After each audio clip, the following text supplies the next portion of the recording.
Ouais nouvel épisode des morts les plus éclatées de l'histoire. Ouais J'ai la flemme aujourd'hui.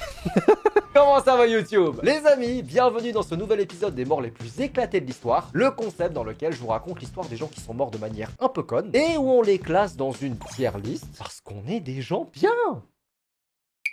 Et je vous préviens, comme d'habitude, il y a du lourd. Pour la simple et bonne raison que l'histoire de l'humanité est vachement longue, et qu'entre temps il y a eu beaucoup de gens qui ont pu mourir de manière très bête. Pour ceux qui voient ce concept pour la première fois, sachez qu'il y a plusieurs degrés dans la tier list, que j'ai totalement oublié parce que ça fait quand même depuis longtemps que je n'ai pas fait ce concept. Donc il y a sélection naturelle, totalement méritée, aurait pu vivre 6 mois con, mérite une deuxième chance, et enfin, je refuse d'y croire. Maintenant que le concept est clair pour tout le monde, moins de blabla, plus de morts, c'est parti!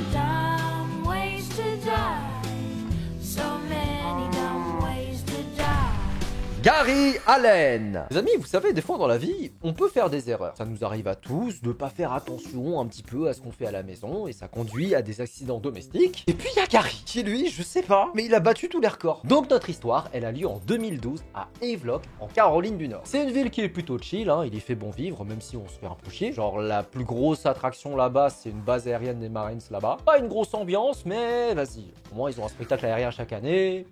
Pilou. Putain, j'ai dit pilou, je suis un fils de c'est une dinguerie. Sauf que cette tranquillité pilou, elle va être interrompue le 27 février par Gary Allen. Un gars de 43 ans qui va décéder dans des conditions un peu bizarres. Et c'est pas moi qui le dis, c'est vraiment le mot que les enquêteurs ils ont utilisé pour décrire la mort du mec. Bizarre. Comment ça, bizarre? Il pouvait pas être plus précis? C'est le mec, il a utilisé le premier mot qui lui est venu en tête. Monsieur l'enquêteur, qu'est-il arrivé à la victime? C'est une très bonne question et...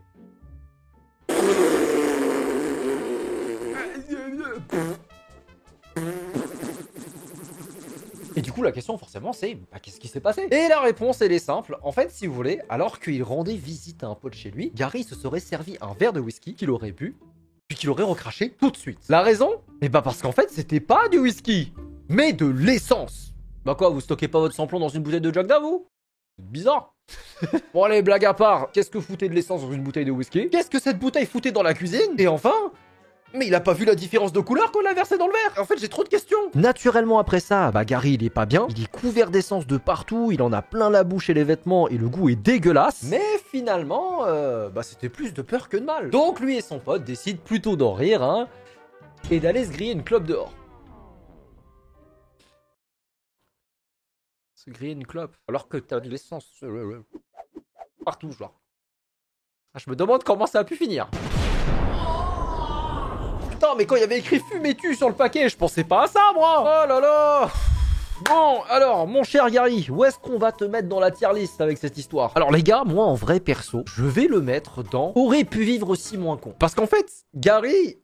Ouais, il est con, ça c'est pas... y a pas débat. Mais moi, la question que j'ai, c'est... Mais son pote, il réfléchit pas non plus? Parce que déjà, c'est lui qui a mis la bouteille d'essence dans la cuisine. Et ensuite, il le laisse fumer alors qu'il sent la station-service. Oh, il faut aller se faire enculer. Du coup, pour moi, Gary... c'est pas le seul fautif, en fait. Donc, pour moi, c'est... aurait pu vivre aussi moins con. Voilà. Prochaine victime? Prochaine victime! Mais avant ça, cette vidéo est sponsorisée par Saily. Les amis, je suis très content de vous en parler aujourd'hui, parce que sans eux, j'aurais pas eu internet en Corée quand j'y étais cet été, et j'aurais pas pu vous partager toutes ces belles stories, comme cette photo que j'ai faite avec Faker. Les rageux diront que c'est un photomaton, mais je vous jure que c'est le vrai. Pour ceux qui connaissent pas, Saily c'est un service d'eSIM, une carte SIM 100% dématérialisée que vous installez sur votre smartphone en quelques clics et qui vous permet d'avoir une connexion internet à l'étranger dès votre arrivée dans un nouveau pays. Et pour l'utiliser, c'est très simple. Vous téléchargez de l'app Saily, vous choisissez un forfait parmi les 190 pays dispo, vous l'installez via l'app et boum, votre eSIM se connecte automatiquement au réseau local. Et donc fini la queue interminable à l'aéroport pour aller choper une SIM physique, adieu le hors forfait et vous pouvez même recharger de la data en 2 secondes. L'application est disponible sur iOS et Android avec un support dispo 24 h sur 24 et 7 jours sur 7. Et rien que pour vous, si vous scannez le QR code qui se trouve juste ici, vous obtiendrez 15% de réduction grâce à mon code Henri15. Donc n'hésitez pas et profitez-en. Merci encore à Saily pour la confiance. Et maintenant, la prochaine mort? João Maria de Souza. Ah, le Brésil, le pays de la samba, du soleil, de la plage et de Charles Oliveira, qui est l'un de mes combattants préférés. Et... Putain, c'était pas censé se passer comme ça. Donc, João Maria de Souza, vous avez vu, j'arrive à bien rouler le R, C'était un agriculteur brésilien de 45 ans qui vivait dans la campagne de Caratinga, dans le sud-ouest du Brésil. Là-bas, les maisons sont modestes, elles sont faites de briques, parfois de tôle, et surtout, elles sont entourées de collines où vivent des agriculteurs avec leurs troupeaux. Bon, plutôt normal, hein, puisqu'on est dans une région qui est spécialisée dans l'élevage, et Joao, il était lui-même fermier. Le matin, il s'occupe de son terrain, le soir, il rentre à la maison, il dîne avec sa femme, puis il se couche tôt parce que le lendemain, il doit retourner à ses moutons. Littéralement. Mais un soir, alors qu'il va se coucher comme d'habitude, le toit de sa maison s'effondre et une vache lui tombe dessus. Les gars, c'est pas une vanne, j'ai l'article devant moi là, et c'est vraiment ce qui s'est passé. En gros, alors que la vache était en train de brouter tranquille sur la colline, elle a glissé, roulé, pris de l'élan, et se serait transformée en missile à tête chercheuse dans la gueule de Joao. Hémorragie interne. Vous comprenez maintenant pourquoi on dit que les vaches c'est plus dangereux que les requins? Un requin ça te tue pas pendant que tu dors, je suis désolé. Alors, franchement, Poirot, moi je le mets en mérite une deuxième chance. Parce qu'encore une fois, le mec, il a rien demandé. Il dormait et il s'est mangé meumeux dans la gueule, s'il te plaît. Surtout qu'en plus, les gars, je me suis renseigné, cet accident il aurait pu être évité. Puisque selon des médias locaux, c'était la 3e chute de vache dans la région en 3 ans. La première fois, c'était dans la chambre d'un gosse et heureusement il était pas là. La deuxième fois, c'était chez des gens et encore une fois, ils avaient la chance de pas être là. Mais au bout d'un moment, tu sais, la région l'a trop joué avec le destin. Et la 3e fois, malheureusement, dans la gueule de Poirot. Donc la place dans mérite une deuxième chance, elle est totalement méritée. Repose en paix, Poirot. Comment on dit ça en portugais? Descanse em paz. Descanse en paz, Poirot. Prochaine mort. Isadora Duncan. Ok les gars, celle-là, elle est relativement courte, mais elle est brutale. Donc Isadora Duncan, c'est une femme très connue qui a été la pionnière de la danse contemporaine au début du XXe siècle. Pour vous dire, on lui avait donné le surnom de la mère de la danse moderne parce qu'elle avait lâché les ballerines et le tutu pour danser pieds nus, chose qui était impensable pour l'époque, et aussi parce qu'elle avait un niveau de fou. Et c'est ce qui lui a valu des tableaux d'elle, des statues, etc. Bref, c'était une icône. Sauf qu'en hiver 1927, alors qu'il faisait froid, Isadora Duncan, elle avait refusé de mettre un manteau trop épais parce qu'elle trouvait ça pas fashion, c'est une star, hein, caprice de star classique. Et du coup, pour se couvrir, plutôt que de porter un gros manteau pas gracieux, elle a décidé de porter un foulard très très long. Ce jour-là, elle est en déplacement, elle monte à bord de sa décapotable avec son chauffeur et le foulard était trop long. Au démarrage, il s'est coincé dans la roue de la caisse et elle a bouffé le bitume. Destination finale, le bail. Wow. Allez, mérite une deuxième chance. Non, en vrai, je vais être indulgent avec elle parce qu'en vrai, tu sais, il y a des jours où les choix de ton outfit, c'est pas rationnel, c'est juste t'as envie de flexer un peu, tu vois, et en fait, je fais ça parce que ça aurait pu m'arriver, en fait. Allez, hein. Prochaine mort. Judith Perma. Les gars, voler, c'est mal. Oui, je sais, j'enfonce des portes ouvertes, mais visiblement, il y a des gens, ils le savent pas. Et le karma, lui, il a une très bonne mémoire. Donc, Judith Permar, c'est une femme de 56 ans qui vit en Pennsylvanie. Et son petit délire à elle, c'est de prendre sa voiture à 2h du mat, direction la boîte de collecte de vêtements. Pourquoi ? Et pour se refaire gratos sa garde-robe. Alors, je sais ce que certains vont me dire, hein. Ouais, mais Henri, c'est un peu le principe, non? C'est pas si grave.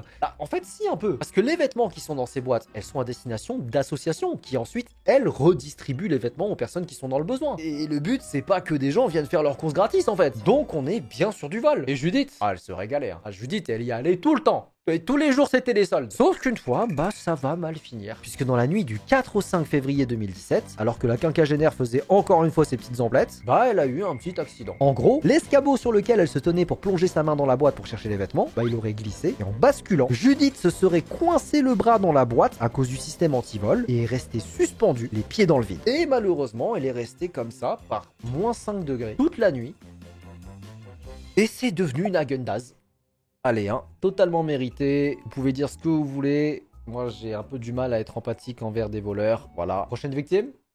Prochaine victime. Gouverneur Maurice. Alors pour celle-là, les gars, il va falloir qu'on fasse un bond en arrière de quelques siècles aux États-Unis. On est dans les années 1800, à une période où tu pouvais porter une perruque, explorer le monde, fonder un pays et mourir de manière très bizarre. Donc lui, les gars, c'est Gouverneur Maurice. Et attention, gouverneur, c'est pas un statut, hein, mais son vrai prénom. Ah, je pense que quand t'as un prénom comme ça, il n'y a pas 36 000 choix de carrière. Hein. C'est politique direct. Et c'est exactement ce qu'il a fait, puisque quelques années après ses études, il fait une carrière dedans et écrit un petit document de rien du tout. Le préambule de la Constitution des États-Unis d'Amérique. Ouais, je vous l'ai dit, un petit document...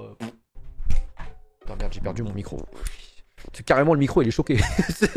Et Maurice, en vrai, pour l'époque, il était très progressiste, puisqu'il faisait partie de ceux qui étaient fermement opposés à l'esclavage, à une époque profondément raciste, la qualifiant même de malédiction céleste dans ses discours. Bref, Maurice, bah c'était un bon gars. Mais le problème, c'est que ça va pas empêcher ce qui va suivre. Et là, je vous préviens tout de suite, si vous êtes en train de manger, posez votre fourchette. Faites-moi confiance. Posez-la, vous me remercierez après. Gouverneur, il souffre en fait d'un truc qui est assez courant à l'époque, hein, qui est une obstruction urinaire. Et donc, bah ça sort plus. Il peut plus faire pipi. Sauf que Gouverneur, bah il a pas envie d'aller chez le médecin parce qu'il a en sa possession l'outil qu'il faut pour déboucher son tuyau. Croyez-le ou non, mais en fait la technique qui était recommandée à l'époque, c'était d'utiliser un os de dents de baleine et de se l'enfoncer dans l'engin pour déboucher les conduits. Ah ouais. Après les gars, pour sa défense, le mec est en train de révolutionner son pays, on peut pas exiger de lui qu'il soit fort en médecine non plus, tu vois. Et du coup, il se munit de sa dent de baleine, se l'enfonce dans l'urètre et se blesse. La blessure s'infecte, il meurt. Oh merde! Oh, c'est con ça! Sélection naturelle. Non, non, là les gars, progressiste, pas progressiste, tout ce que tu veux, sélection naturelle. Parce que oui, le mec est un boss, mais qu'on se le dise bien au bout d'un moment, quand il t'arrive un truc comme ça, tu vas chez le médecin, pitié. Tu te sers pas d'une dent de baleine comme un coton-tige pour bite, enfin ça suffit frère. Et voilà, c'est tout pour la vidéo d'aujourd'hui, j'espère que ça vous a plu. Je pense que l'histoire qui m'a le plus marqué aujourd'hui, c'était quand même celle de Gouverneur Maurice. Non, le mec qui était censé changer l'avenir de son pays et qui finalement juste se blesse le petit soldat, non, c'est très très grave quand même. Et vous, quelle a été l'histoire qui vous a le plus plu dans cet épisode? N'hésitez pas à me le dire en commentaire. Et si jamais vous voulez vous mater d'autres épisodes des morts les plus éclatés de l'histoire, je vous ai créé une playlist juste pour ça. Le lien sera en fin de vidéo et en description. Comme d'hab, si jamais la vidéo vous a plu, n'hésitez pas à vous abonner et à me laisser un pouce bleu. Et moi je vous dis à très bientôt pour une prochaine vidéo. Peace!